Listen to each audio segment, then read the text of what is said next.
Chandrababu Naidu దొరికిపోతాడు, Pawan Kalyan దొరికిపోతాడు, Nara Lokesh దొరికిపోతాడు, Bharatiya Janata party. ఎందుకంటే ఒక ఆమె వచ్చింది హైదరాబాద్ నుంచి చిడతలు వాయించుకుంటా రాజధాని ఎక్స్ప్రెస్ ఏదో ఎక్స్ప్రెస్లో తిరుమల తిరుపతి దేవస్థానం గురించి. నీ హాస్పిటల్ ఎండా అక్రమాలే. తిరుమల తిరుపతి దేవస్థానం వెళ్ళి ఎవడు రావాలో ఎవడు రాకూడదో, ఎవడు హిందూ ఎవడు క్రిస్టియన్ డిసైడ్ చేసేది నువ్వా? Who are you? నీ హాస్పిటల్లో జరిగే అక్రమాల గురించి తెలుసుకో వెళ్ళి. మీరు హాస్పిటల్లో జరుగుతున్న అక్రమాల గురించి తెలుసుకోమ్మా. మీ భారతీయ జనతా పార్టీకి సంబంధించినటువంటి అందరూ బొట్లు పెట్టుకుని వచ్చి మాట్లాడుతున్నారు కదా డిబేట్లో, సనాతన ధర్మం ఇదే చదువుతుందా? ఏ కల్తీ జరగని లడ్డుల్ని కల్తీగా చేసి రాజకీయం చేసి భారతీయ జనతా పార్టీ అయోధ్యలో లాగా రామ జన్మభూమి బాబరీ మసీద్ లాగా మళ్ళీ దేశంలో అన్ని చోట్ల గెలవమని చెప్తుందా? సనాతన ధర్మం 3 పెళ్లిళ్ళు చేసుకోమని చెప్తుందా? ఏమ్మా దీక్షలు చేసే వాళ్ళకి కూడా చెప్తున్నా, సనాతన ధర్మం అంటే అర్థం ఏంటి? ముందు దానికి డెఫినేషన్ తెలుసుకోండి. రేపు భారతీయ జనతా పార్టీ గనక సింగిల్ సిట్టింగ్ జడ్జి విచారణకు అంగీకరిస్తే ఖచ్చితంగా వీళ్ళ బొక్కలన్నీ బయటపడతాయి. ఇది ఆంధ్రప్రదేశ్కు సంబంధించిన అంశం కాదు. నేను జయభీమరాబాద్ పార్టీ నుంచి డిమాండ్ చేస్తున్నా, ఖచ్చితంగా వీలైతే మేము కూడా దాంట్లో ఇంప్లీడ్ అవుతాం. సుప్రీంకోర్టు జడ్జి చేత విచారణ జరపాలి. ఇది ప్రపంచవ్యాప్తంగా ఉన్న తిరుమల తిరుపతి దేవస్థానంలో లార్డ్ వెంకటేశ్వర భక్తులకు సంబంధించిన అంశం. ఒక తిరుమల తిరుపతి దేవస్థానాన్ని ఒక పొలిటికల్ డిబేట్గా, ఒక పొలిటికల్ చర్చా వేదికగా ప్రతిరోజు నేషనల్ మీడియా, స్టేట్ మీడియా దీన్ని ఒక ఇంకా లార్డ్ వెంకటేశ్వర అప్రతిష్టను మనం దిగజార్చుకున్నట్టు కాదా సార్? ఒక మాట చెప్పండి. మహారాష్ట్ర నుంచి, కర్ణాటక నుంచి, కాశ్మీర్ నుంచి, బాంబే నుంచి, తిరుమల మన చెన్నై నుంచి, ఉత్తరప్రదేశ్ నుంచి, మధ్యప్రదేశ్ నుంచి, బెంగళూరు నుంచి కోటాను కోట్ల మంది భక్తులు వచ్చేటువంటి తిరుమల తిరుపతి దేవస్థానంలో ఒక రాజకీయపరమైనటువంటి అంశాలకి ఒక బాణం వేసి బౌన్స్ బ్యాక్ అయ్యి ఇప్పుడు లార్డ్ వెంకటేశ్వర అప్రతిష్టగా తీసుకొచ్చినటువంటి మీరు మనుషులేనా అసలు? మన రాష్ట్రంలో ఉన్న ఏకైక ప్రపంచం మెచ్చదగినటువంటి ఒక టెంపుల్, ఆ టెంపుల్తో కూడా మీరు రాజకీయాలు చేస్తున్నారంటే మీరు ఎట్లా మనుషులు సార్? మీరు ఎట్లా బొట్టు పెట్టుకుంటున్నారు సార్? మీరు ఎట్లా పంచలు కట్టుకుంటున్నారు సార్? మీరు ఎట్లా మంత్రాలు లార్డ్ వెంకటేశ్వర సుప్రభాతం చదువుతున్నారు సార్? ఆల్రెడీ 5 సంవత్సరాల క్రితం తిన్నటువంటి లడ్డులో జంతు అవశేషాలు కలిసి నేను ఒక భక్తుడి మనోభావాలు దెబ్బతీయటానికి కూడా సిద్ధపడ్డ మీరు మనిషి జాతికి ఎందుకు వస్తారా? హిందువులు అనేటువంటి వ్యక్తులు మిమ్మల్ని అసలు ఒక మనుషులుగా చూస్తారా? మీ ప్రభుత్వానికి ఓటేసినందుకు చెప్పుతో కొట్టుకోవాలి ఒకళ్ళు. ఇంకా సిగ్గు లేకుండా ఆ తిరుమల తిరుపతి దేవస్థానంలో వారాహి యాత్ర అని చెప్పి మీటింగ్ పెడుతున్నావా? పెట్టుకోవయ్యా, నువ్వు ఉప ముఖ్యమంత్రి, వారాహి యాత్ర పెట్టుకో, ఇంకొక యాత్ర పెట్టుకో. దానికి దేవుడికి ప్రసాదానికి కనెక్షన్ ఏంటా? ఇప్పుడు ఎందుకయ్యా తిరుమల తిరుపతి దేవస్థానంలో నువ్వు చేసేది? తిరుపతిలో ఎందుకయ్యా ఇప్పుడు నువ్వు చేసేది? మీటింగ్ పెట్టేది ఎందుకయ్యా ఇప్పుడు నువ్వు కాలినడకను తిరుపతి వెళ్ళేది? అక్కడ ప్రాయశ్చిత్తం చేయడానికి, అక్కడ ప్రక్షాళన చేయడానికి ఏం తప్పు జరిగిందయ్యా? నీలాంటి పాపాత్ముడు వెళ్తేనే ఇంకా అక్కడ అపవిత్రం జరుగుతుంది. నీలాంటి వ్యక్తి తిరుమల తిరుపతి దేవస్థానానికి వెళ్తేనే అపవిత్రం జరుగుతుంది. మీలాంటి అబద్ధాల కోర్లు తిరుమల తిరుపతి దేవస్థానంలో లార్డ్ వెంకటేశ్వరుడు కూడా రాజకీయాలు కూడా మీలాంటి దుష్టుల వల్ల అక్కడ అపవిత్రం జరుగుతుంది. ఆ చంద్రబాబు నాయుడు, నారా లోకేష్ మీరలా మాకండి. మీరు వెళ్ళకపోతే తిరుమల తిరుపతి దేవస్థానం చక్కగా ఉంటుంది. ఇంకో మాట అన్నాడు, రాజకీయాలు వాడుతున్నారు. మీరు ఏం ప్రభుత్వం పగలు తీస్తో నేను చూస్తా. రేపొద్దున తిరుమల తిరుపతి దేవస్థానం ట్రస్ట్కి ఏ వ్యక్తులను నియమిస్తారో మేము చూస్తాం. ట్రస్ట్ బోర్డు మెంబర్లుగా రాజకీయాలకు అతీతంగా లేని వ్యక్తులను ఎవరిని ఎంపిక చేస్తారో నేను చూస్తా. మీకు 24 గంటలు మీ సినిమా మీ రాజకీయ ప్రయోజనాలన్నిటికీ అనుగుణంగా పనిచేసే ఒక TV5 ఛానల్ ఉంది కాబట్టి ఆయనకి చైర్మన్ ఇచ్చేద్దాం. మీరు మీ కేసులన్నింటినీ కూడా మేనేజ్ చేసి చేసుకున్నాడు కాబట్టి ఎన్వి రమణానికి ఇంకోటికి ఇచ్చేద్దాం. లేకపోతే తిరుమల తిరుపతి దేవస్థానం ట్రస్ట్ బోర్డు మెంబర్గా మీ సినిమా యాక్టర్ని ఇచ్చేద్దాం. మీ 100 కోట్లు ఖర్చు పెట్టిన మీ వారాయాత్రకు డబ్బులు ఖర్చు పెట్టిన వాడిని ఇచ్చేద్దాం. లేకపోతే మీ చంద్రబాబు నాయుడు యువగళం పాదయాత్రకు ఖర్చు పెట్టిన వాడికి డబ్బులు ట్రస్ట్ బోర్డు మెంబర్ ఇద్దాం. ఇలాంటి పిచ్చి వేషాలు వేస్తే భక్తులందరూ చెప్పు తీసుకొని కొడతారు మిమ్మల్ని. తిరుమల తిరుపతి దేవస్థానం ప్రక్షాళన జరిగే సమయం ఆసన్నమైంది. రాజకీయ నాయకులకి బిజినెస్ మ్యాన్లకి తిరుమల తిరుపతి దేవస్థానం బోర్డులో స్థానం కల్పించకూడదు, నిషేధం. నేను ప్రపోజ్ చేస్తున్నా, ఒక చాగంటిని నియమించండి. ఒక గరికపాటిని నియమించండి, ఒక జనచర్య స్వామిని నియమించండి, ఒక సద్గురుని నియమించండి, ట్రస్ట్ బోర్డు మెంబర్లుగా వాళ్ళని తీసుకొచ్చి పెట్టండి.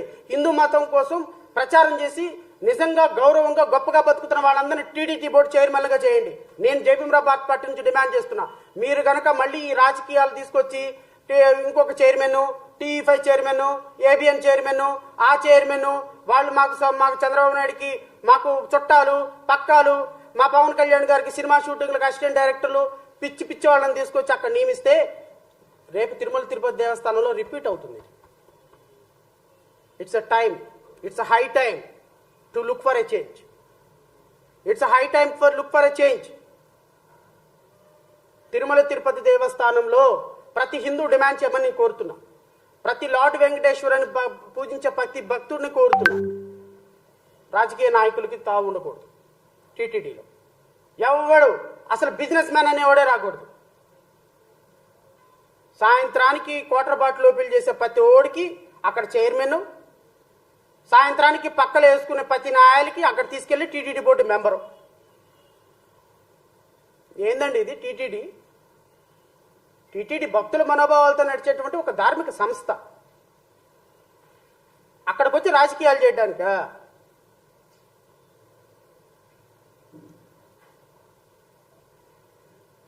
ఇంత జరిగిన తర్వాత కూడా తిరుమల తిరుపతి దేవస్థానంలో ఇలాంటి వ్యక్తులకు స్థానం కల్పించకూడదు అని నేను డిమాండ్ చేస్తున్నా. కల్పిస్తే ఖచ్చితంగా హిందూ భక్తులు చూసుకుంటారు. నెంబర్ 2, రేపు హానరబుల్ సుప్రీంకోర్టులో ఖచ్చితంగా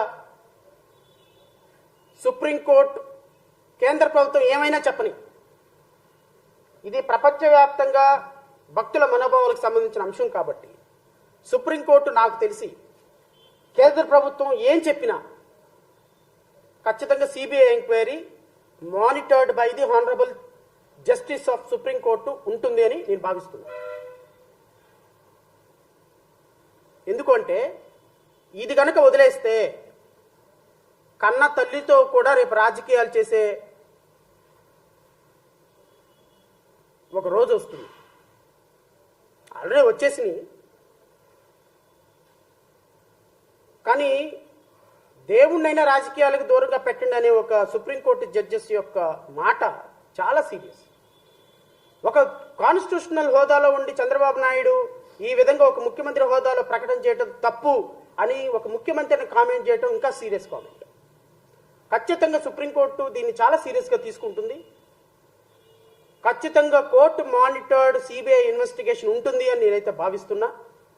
కల్తీ లడ్డు వ్యవహారంలో ఎవరైతే తప్పుడు వార్తలు, తప్పుడు డిబేట్లు, తప్పుడు ప్రకటనలు చేశారో వాళ్ళందరి మీద కేసులు కట్టమని ఖచ్చితంగా సుప్రీంకోర్టు డైరెక్షన్ ఇస్తుంది. అది ముఖ్యమంత్రి అయినా, ఉప ముఖ్యమంత్రి అయినా, మంత్రి అయినా. లడ్డూ ట్యాంకరు లోపలికి వెళ్లకుండా లడ్డూ ట్యాంకరు టెస్టింగ్ రిపోర్ట్లకు వెళ్ళి టెస్టుల్లో ఫెయిల్ అయిపోయి వెనక్కి వెళ్ళిపోతే లడ్డూలో ఎప్పుడు వాడారు అంటున్నా. సుప్రీంకోర్టు జడ్జి అడిగింది అదే.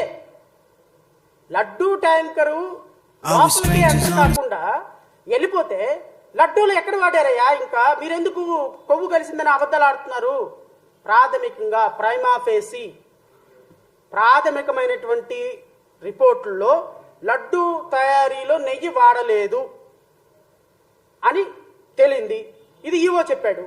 మరి చంద్రబాబు నాయుడు ఎవరు చవటానికి వాడారని ఆయన వెళ్ళి ఏమైనా కలిపాడా? లడ్డూల్లో నెయ్యి కలిపాడా ఆయన? పవన్ కళ్యాణ్ వెళ్ళి ఏమన్నా గరిటె పెట్టి తిప్పాడా? కాదు కదా. సుప్రీంకోర్టు అదే అడిగింది. మరి రేపొద్దున the great lawyer Chandrababu Naidu గారిని బయటకు తీసుకొచ్చిన 53 రోజుల తర్వాత గ్రేట్ లాయర్ లోత్రా గారు ఏం చెబుతారో విన్నాం. రేపు మరి ఈయన పవన్ కళ్యాణ్ గారు దీక్ష చేయడానికి వెళ్ళారు తిరుమల తిరుపతి దేవస్థానంలో. ఆయన ఏం స్పీచ్ ఇస్తాడో విందాం. సుప్రీంకోర్టు చెప్పినప్పటికీ కూడా లడ్డూలో కలిసింది, నెయ్యి అవశేషాలు కలిసింది, జంతు కొవ్వులు కలిసింది కాబట్టి ఎవడేమనుకున్నా కలిసిందంతే, ఇంకా నేను ఇక్కడ దీక్ష చేస్తాను అన్నాడు అనుకో, నీ కర్మ, మేమేం చేయగలిగింది. సుప్రీంకోర్టు చెప్పినా నేనేనో కలిసింది అంతే, హిందూ ధర్మం అంతే, సనాతన ధర్మం అంతే, నేను దీక్ష చేస్తా అంతే, నేను ప్రాయశ్చిత్త దీక్ష చేస్తా అంతే, నేను కిరసనాలు పోసుకుంటా అంతే, నేను అగ్గిపొలు తీసుకుంటా అంతే, నా ఇష్టం అన్నాడు అనుకో, అందమైన సినిమా, 3 గంటల సినిమా, చక్కగా చూడండి ప్రజలు. మళ్ళీ మళ్ళీ అలాంటి సినిమా రాదు. రియల్ సినిమా అది. డైరెక్టర్, స్క్రిప్ట్ రైటర్ ఉండడు, కెమెరామ్యాన్ ఉండడు, ఎవరు ఉండరు. అద్భుతమైన స్క్రిప్ట్ పండిస్తాడు. ఆ స్క్రిప్ట్లో ఆ డైలాగులు కూడా అద్భుతంగా వస్తాయి. డైలాగు, కథ, స్క్రీన్ ప్లే, యాక్షన్, డైరెక్షన్ మొత్తం పవన్ కళ్యాణ్ గారే. ఒక మంచి సినిమా. రేపు తిరుమల తిరుపతి దేవస్థానంలో సనాతన ధర్మం అనేటువంటి ఒక సినిమాని ప్లే చేయడానికి గౌరవ పవన్ కళ్యాణ్ గారు వెళ్ళారు. సినిమా అంతా చూడండి, చక్కగా ప్రజలందరూ ఎంజాయ్ చేయండి. ఆనరబుల్ సుప్రీంకోర్టు మాత్రం మీ తాట తీస్తుంది, కంగారు పడద్దు. లార్డ్ వెంకటేశ్వరతో ప్రకృతితో చిత్రులాడితే క్షమించదు, చరిత్ర క్షమించదు, ప్రజలు క్షమించరు. కాబట్టి మీ అందరూ ఇలాంటి వ్యక్తులకి ఓటు వేసే ముందు ఒకసారి ఆలోచించుకోమని ప్రజలను కోరుతున్నాను. ఒకళ్ళు ఓటేశారు, అయిపోయింది, అనర్థం జరిగిపోయింది. కానీ ఇలాంటి వ్యక్తులు రాజకీయాలకి దేవుళ్ళని, మన సెంటిమెంట్లను వాడితే రేపొద్దున మంచి ఏందో చెడేందో తెలుసుకోలేని పరిస్థితుల్లో ఉంటాం మనం. నిజంగా తప్పు జరిగిందా శిక్షించండి. నిజంగా తప్పు జరిగిందా మేము కూడా వస్తాం. ఎవడరా మీరు దేవుడితో చేతులు ఆడతారా ఎదవల్లారా, మేము కూడా వస్తాం, మేము కూడా పోరాటం చేస్తాం. కానీ అంతేగాని మీరు శిక్షించగలిగిన అధికారంలో ఉండి ఇలా ఊరికే ప్రకాశం బ్యారేజీని పడగొడతాను అన్నది ఎంత దేశద్రోహమో తెలుసా? అది లైఫ్ ఉరిశిక్ష పడేటువంటి దేశద్రోహం. ఎఫ్ఐఆర్ కట్టారా? సో ప్రజలందరూ తేల్చుకోవాలి, ప్రజలందరూ ఆలోచించుకోవాలి. ఇలాంటి ఒక అనాలోచితమైనటువంటి ఆరోపణలతోటి రాష్ట్ర ప్రజల్ని కన్ఫ్యూజ్ చేయొద్దని నేను కూటమి ప్రభుత్వానికి హృదయపూర్వకంగా, వినయపూర్వకంగా మనవి చేసుకుంటూ, ప్రజల మనోభావాలతో ఆడుకోవద్దని జయభీమరావు భారత పార్టీ తరపు నుంచి వారిని హృదయపూర్వకంగా కోరుకుంటూ, ప్రజా సమస్యల మీద కాన్సన్ట్రేట్ చేయండి, సూపర్ 6 అమలుకి కాన్సన్ట్రేట్ చేయండి. ప్రజలు చాలా బాధల్లో ఉన్నారు, ఆర్థిక ఇబ్బందుల్లో ఉన్నారు. కష్టపడి పనిచేసిన రోజుకి 3 పూటలు తినే పరిస్థితిలో ఉన్నారు.